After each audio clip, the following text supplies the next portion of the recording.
బనకచెర్లపై తెలంగాణ అధికార ప్రతిపక్షాల మధ్య డైలాగ్ వార్ నడుస్తోంది. బనకచెర్ల పాపం కేసీఆర్దే అని విమర్శించారు సీఎం రేవంత్. ఇప్పుడు తమపై బురద జల్లే ప్రయత్నం చేస్తున్నారని మండిపడ్డారు. సీఎం రేవంత్ వ్యాఖ్యలకు మాజీ మంత్రి హరీష్ రావు కౌంటర్ ఇచ్చారు. కేసీఆర్ను రేవంత్ బద్నాం చేసే ప్రయత్నం చేస్తున్నారని మండిపడ్డారు.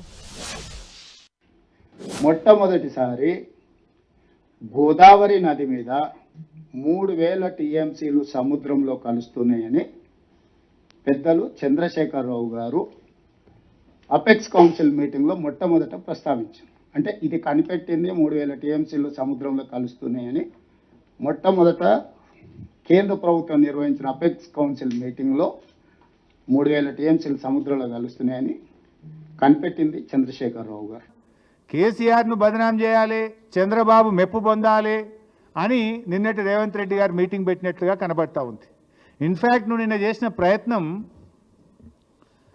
బనకచెర్లను ఆపాలని కాదు, బనకచెర్లకు గ్రీన్ సిగ్నల్ ఇచ్చినట్టు రేవంత్ రెడ్డి మాట్లాడిండు నిన్న.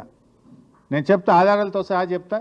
గోదావరిలో 3000 టీఎంసీల నీళ్లు సముద్రంలో కలుస్తున్నాయి. ఆ 3000 టీఎంసీలను గోదావరి పరివాహక ప్రాంతం నుంచి కృష్ణా పరివాహక ప్రాంతానికి తరలించడం ద్వారా రాయలసీమకు నీళ్ళు ఇవ్వాలనేది పునాది ఆ రోజు 2016-21 6వ నెలలో పడ్డది.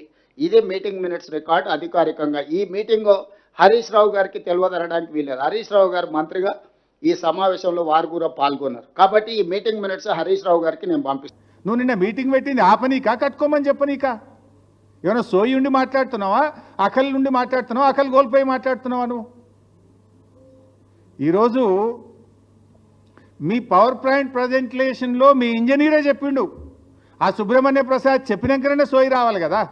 నీకు ఎవడో స్క్రిప్ట్ రాసి ఇచ్చినట్టు తిట్టనీకి వచ్చినావు, ఆ మీ పొలిటికల్ మీటింగ్ కోసం వచ్చినావు. కానీ ఆ ఇంజనీర్ చెప్తుంటే వినన్నా, నీ స్క్రిప్ట్ సరిగా లేదు, ఆల్రెడీ 946 మనకు కేటాయించబడ్డాయి, మరి 1000 ఇచ్చి మొత్తం తీసుకో అని అనకూడదు అనే సోయి ఉండాలన్నా వద్దా నీకు? సర్వ పాపాలు చేసింది మీరు, పాపాల భైరవులు మీరు, తెలంగాణకు అన్యాయం చేసింది మీరు. కాంట్రాక్టర్లు ఇచ్చే కమిషన్లకు మీ ఇద్దరి కలయికనే ఒక కాంట్రాక్టర్ పెట్టిన సమావేశం. ఆ కాంట్రాక్టర్ పెట్టిన సమావేశంలో మీరిద్దరు, ఆయన సూత్రధారి అయితే కాంట్రాక్టర్, మీరిద్దరు పాత్రధారులుగా కూర్చొని కమిషన్లకు కక్కుర్తిపడి 400 టీఎంసీలు గోదావరిలో వరద జలాలు ఉన్నాయి, రాయలసీమకు పెన్నా ప్రాంతానికి తరలిస్తామని అన్ని కుట్రలు చేసి ఈరోజు మీ చేతిలో లేకుండా పోయిందని చెప్పి ఆ బురదంతా తీసుకొచ్చి మాకు అంటించాలని ప్రయత్నం చేయడం ఇది భావ్యమా? చంద్రబాబు ఇంకా నీకు చంద్రబాబుని అడుక్కునే బుద్ధి పోతున్నట్లేదు. చంద్రబాబు దయా దాక్షిణ్యాల మీద బతుకు నీకు ఇంకా సోయి నుంచి వెనకెళ్ళి బయటకు వచ్చినట్టు లేవు. నువ్వు చంద్రబాబు ఇచ్చేది ఏంది 1000 టీఎంసీలు? It is our right. Chandrababu ఎవరు ఇచ్చేది? 946 టీఎంసీలకు మనకు అనుమతులే వచ్చినాయి కేంద్రం నుంచి. నువ్వు మళ్ళీ ఏదో 1000 ఇచ్చి మొత్తం వాడుకో అంటావేంది?